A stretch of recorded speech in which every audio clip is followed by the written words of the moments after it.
Okay, in the last session we were discussing we are discussing what we mean by the expectation of the random variable and variance of the random variable.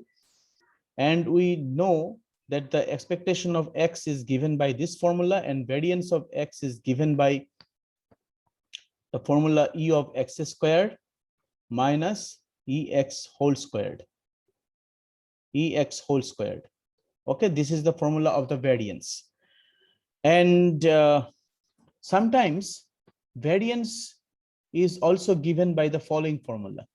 So it is given as expectation of x minus ex whole squared. What do we mean by that? It means that average of the deviations, of the values taken from mean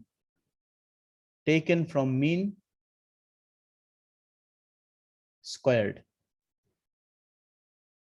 Okay, so let us try to find out whether this particular formula is similar to that or not. So depending upon the situation, sometimes we use this formula and sometimes we use that formula. This formula is more technical and it is easy to use. Okay, but let us try to find out what happens for this and whether this particular formula is equivalent to that one. So I am going to take the square once again. So it is x squared minus 2x into ex plus ex whole squared. Okay. Now, once I do it, I will operate e on all of these terms. Now, remember that differentiate this thing d dx or probability or summation or expectation, all these things are operators. Okay, and they can be operated on the values. So I can operate e on the x squared as follows. I can operate e on the term 2x ex, and I can operate the term e on the term ex squared. So we can do it. Now there are a few properties of the expectation that you have to know. What are the properties of expectation? What are the properties of expectation? Let us try to write it out over here. A few properties are there for expectation, very important for solving problems. First property goes like this.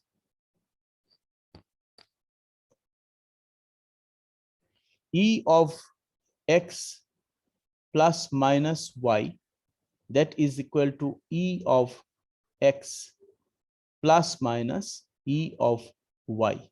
This is the first property. You have to know it.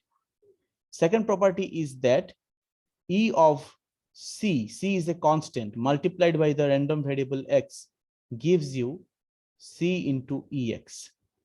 Number c is if capital X and capital Y are independent, then expectation of xy is equal to ex into ey. Now, if they are not independent, then nothing can be said about them. Okay, so this property is very important. It is often used in the discussion of correlation. Then another property is there, which goes like this. Number D, that expectation of constant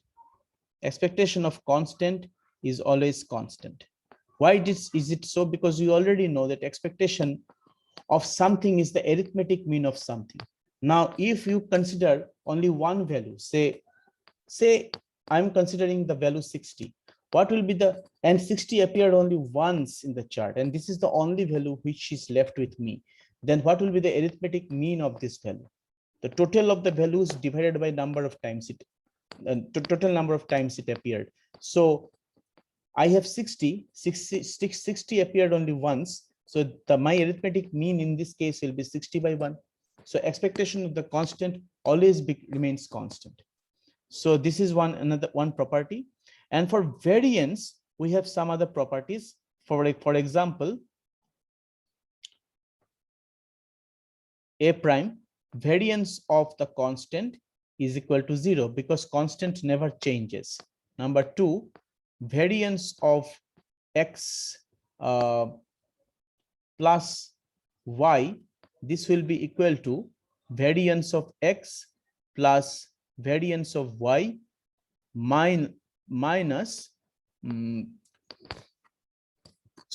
plus twice cov xy. What is cov xy? Here, cov xy is called covariance. Cov xy is called covariance between x and y. I shall explain covariance when I will discuss the topic of correlation. Okay. Similarly, we have another property, variance of x minus y, that will be equal to variance of x plus variance of y minus twice covariance of x comma y. Okay. And another interesting property is that variance of cx will be equal to, now expectation of cx was simply c into expectation of x, but variance of cx will be c squared. C will come out with its squared, so c squared variance of x. These properties, how many properties have I written? I have written 8 properties. You try to memorize all these properties. These are very important. The proof of these properties are not required in your syllabus. We will only apply these properties as when required. Okay. I hope you have taken the screenshot of this page. So I'm going to the next page and I'm going to continue with this. So here what I've done, I have operated the expectation on each of these terms. I have got ex squared, e of x squared minus e of this term plus e of ex whole squared. Okay. Now, the first term is e of x squared. We cannot do anything about it. Okay, no problem. But you see that 2 is a constant quantity and e of x is constant because e of x is the arithmetic mean and arithmetic mean is always constant. So product of 2 constant is always the constant quantity. So 2 into ex, that can be taken outside the expectation. So 2 into ex can be taken outside and inside we get only e of x plus, since e of x is constant, e of x whole squared is constant. Arithmetic mean is constant, so its square will be a constant. So that constant can be taken outside. And if I do so, I will get e x squared taken outside, we get e of 1 only. And we know that e of 1, e of c is c, so e of 1 will be 1. So ultimately we are getting e of x squared minus 2 ex whole squared plus ex squared. Sorry, this is not ex squared, this is ex whole squared. So ex whole squared.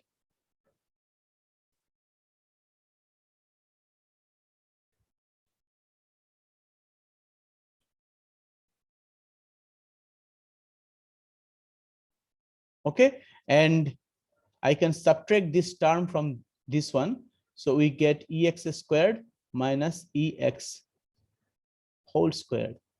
My on the left hand side, I had ex minus ex whole squared, and which is equal to vx. So sometimes we can use this formula, sometimes we can use that formula. Depends upon the situation. Whichever is feasible, we shall be applying that. So I will ask all of you to remember this 8 properties of expectation and variance of the random variable. Let us stop the share of this white screen and let us go back to the original PDF file which I was talking about. Now, So you see that I have explained in the chart that what happens for the frequency case, frequency distribution chart, we get the arithmetic mean as follows. And if I replace the frequency by the probability, we get actually expectation of EX, which is nothing but the arithmetic mean of the random variable. And here I have actually taken one example. The example goes like this, that a saleswoman has scheduled 2 appointments to sell encyclopedias. She feels that her first appointment will lead to a sale with probability 0.3. She also feels that the second will lead to a sale with probability 0.6. And that the results from the 2 appointments are independent. Okay, what is the probability distribution of capital X? The number of sales made. Now, how have we done it? The random variable capital X has been taken into consideration. The random variable capital X can take any of the values 0, 1, and 2, because either there is no sale or 1 sale or 2 sales, as given in the question. Now, that is either no sale is no sale, 0 stands for no sale, 1 stands for 1 sale, and 2 stands for 2 sale. Now, probability of X equal to 0. So what is the probability that there will be no sale? Now, this can happen in the following way. Probability of no sale, that means what? She tried twice, so there is no sale in her first attempt. So no sale on first and no sale on the second. So together, if these two happen simultaneously, so there will be actually no sale. But these sellings in the first case and in the second case, these sellings are independent of one another. It is mentioned in the problem that the appointments she has made, they are independent. So probability that she could make one sale, no sale in the first appointment and no sale in the second appointment, these two scenarios are independent of one another. And in the last class, we have come to know that if two events, capital A and capital B, are independent, so probability of A intersection B is PA into PB. So we can multiply both the probabilities. Now, probability of selling in the first appointment is 0.3. So no selling, that will be 1 minus 0.3. Probability of selling in the second appointment is 0.6. No selling, 1 minus 0.6. So thus we can calculate the probability, which is 0.28. Probability of X equal to 1, that is probability that there is only one sale. How can this happen? In two ways. One of the ways, no sale in the first appointment and one sale in the second appointment. No sale in the first appointment and one sale in the second appointment, or one sale in the first appointment and no sale in the second appointment. In both the cases, we will get only one sale. Now, these things are independent, these appointments are independent. So from now, one thing, this scenario, which has been written in the second bracket, this scenario and that scenario, they are mutually exclusive. I already told you in the last class what is the difference between independentness and mutually exclusiveness. These two events, they are independent. Okay, but this situation and that situation, they are mutually exclusive. So first of all, I am probability of A union B, if this entire thing is A and this entire thing is B, this can be written, these are being written as probability of A plus probability of B. Now, probability of A means this entire thing. In this scenario, there are two events, A1 and A2. They are independent. So we are writing it as probability of A1 into probability of A2. And in the second case, that is in B, there are two subcases, B1 and B2. So we are writing it as probability of B1 into probability of B2. Now we know all the probabilities. So we are putting them. No sale for the first, 1 minus 0.3 is the probability. One sale in the second, 0.6 is the probability. No sale in the second, 1 minus 6 is the probability. 1 minus 0.6 is the probability. One sale in the first, that is 0.3. It could have been much better if we could have written, if I could write 0.3 into 1 minus 0.6. Okay, this goes for that and that goes for this. If I calculate, we get 0.54. And similarly, you have already found what is the logic behind, what logic we are actually applying over here. So probability of x equal to 2 is probability of 2 sale. This can happen in the following way. In the first appointment, she has made 1 sale. In the second appointment, she has made 1 sale. So 1 means gives you 2, and they are independent. So we are getting probability of 1 sale on the first multiplied by probability of 1 sale on the second, and thus you are getting 0.18. Also, you can calculate this thing directly, or since you have found the probability of x equal to 0 and probability of x equal to 1, and you know that this chart is complete as has been declared, so you can subtract this to sum of these two probabilities from 1 also by the property of probability mass function, and then also 0.18 will come. Okay. Then I have given you a problem, a practice problem, that since you have got all the probabilities, now what happened? Now you had the values x equal to 0, 1, and 2, no sale, 1 sale, and 2 sale. You have got the probability of no sale, you have got the probability of 1 sale, you have got the probability of 2 sale. So you can put all these values as in chart. So what are the values?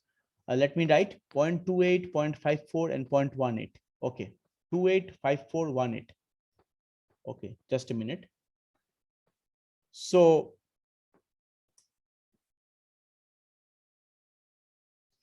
according to the problem, which I was discussing, capital X represents sales. What are the possible values of capital X? 0, 1, and 2. 0 stands for no sale, 1 stands for 1 sale, and 2 stands for 2 sales. And what are the probabilities of this 0.28, 0.54, if I'm not wrong, 0.18. Okay, so we have got this chart. This chart is called the probability distribution chart, and all these probabilities which you have obtained, this probability, they are PMFs. These are called PMFs. Now, in the second question, you have been asked to find out the expectation and variance of this particular problem, which can be easily done as follows. So expectation of X will be 0 multiplied by 0.28 plus 1 multiplied by 0.54 plus 2 multiplied by 0.18. I'm not calculating it. You do it by yourself. E of x squared can be found as 0 squared multiplied by 0.28 plus 1 squared multiplied by 0.54 plus 2 squared multiplied by 0.18. And once you get these two, the variance of x can be easily calculated by the formula E of x squared minus E of x whole squared. Okay, so in this way, the second part of the problem, that means that has been asked over here to calculate expectation of variance, that can be easily calculated. And in the note you can get another problem.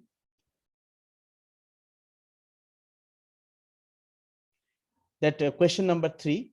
I'm not discussing this. You can do it by yourself. This is another problem I have considered over here.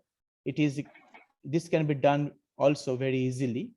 I have explained how to do it, and I have made the probability chart also. From there also you can calculate the expectation and variance. The two different problems I have considered over here. Okay, and you just go through this problem, you will understand this part. Now you don't have to read this portion, binomial variable. I shall explain this in some other class or in the next week. Okay, just read up to this. Okay, so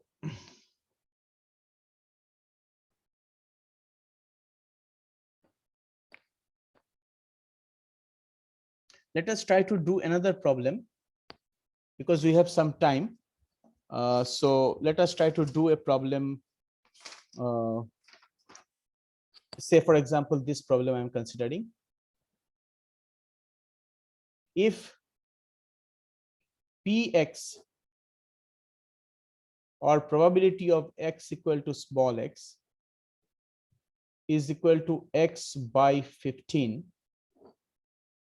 x is equal to 1, 2, 3, 4, 5, and 0 elsewhere, find number 1, probability of x equal to 1 or 2, and number 2, probability of half less than x less than 5 by 2 given x greater than 1. Okay, so how can you solve this problem? Now look at this function. Probability function is given by the following formula. Probability of x equal to small x is x by 15 and 0. Now whenever they are saying that for these 5 values, probability of 1 is 1 by 15, probability of 2 is 2 by 15, and so on. And elsewhere, because x is a real variable, x can take any discrete value, any discrete real number. So for other values it is 0. When they are saying this, if I do not mention this part, then I am confused whether this probably these values are complete or not. But whenever I am mentioning this, that means I am considering all possible values of x. So my chart, my Px is a PMF, and I can apply the property of PMF over here. So since all possible values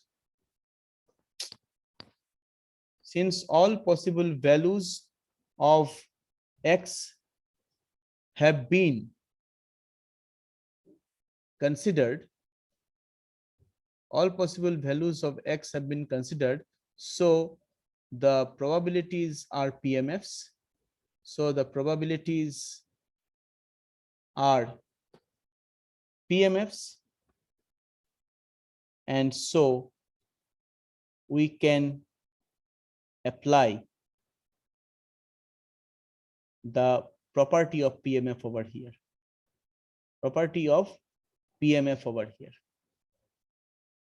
Okay, now probability of x equal to x, that is probability of x equal to, it is pretty much clear that probability of x equal to 1 will be 1 by 15, probability of x equal to 2 will be 2 by 15, and so on. What am I supposed to find? We are supposed to find probability that x either takes the value 1 or it takes the value 2. That I want to find. Okay, now you can consider this part as capital A and that part as capital B. And it is quite obvious that if capital X takes value 1, it cannot take the value 2 because these two scenarios are mutually exclusive. So I can write it as probability of x equal to 1 plus probability of x equal to 2. Okay, and probability of x equal to 1 by the formula, it is 1 by 15, and probability of x equal to 2 is 2 by 15. So the answer is 3 by 15, which is 1 by 5. Okay, and number 2 is this part. Now carefully observe, this thing represents something which is familiar to you. This, if you consider this as A1 and this as B1, so actually you are interested in finding probability of A1 given that B1 has already happened. So actually it is talking about conditional probability. And the definition goes like this: probability of A1 given B1 is probability of A1 and B1 happening simultaneously divided by probability of B1. Okay, now probability of A1, that means A1 is half less than x less than 5 by 2 intersection B1, that is x greater than 1, and probability of B1 will be probability of X greater than 1. Okay. Now, since X is a discrete quantity and this takes only these values, and you know that this quantity is 0.5 and this is 2.5. So inside between 0.5 and 2.5, what are the discrete possible values that appear in the question? So we have 1 and we have 2. 3 and 4 and 5 will not lie in this particular case, okay, in this particular interval. X greater than 1 means, what is X greater than 1? How many values are there? Actually, for X greater than 1, we have this 4 values. So we have, for this, we have 2, 3, 4, and 5. Now, intersection of these two has to be considered. So actually, probability of intersection of X lying between half and 5/2 and X greater than 1, it's actually X equal to 2. Probability of X equal to 2. Okay. And probability of X greater than 1. Probability of X greater than 1.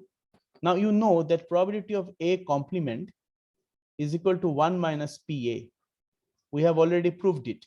Now, if X greater than 1 is your A complement, so your A will be X less than or equal to 1. So we can write it as 1 minus probability of X less than or equal to 1. Now, what are the possible values are there for X? Like lesser than 1, only one value, and that is 1 itself, because equality symbol is there. So we can write it as probability of X equal to 2 by 1 minus probability of X equal to 1.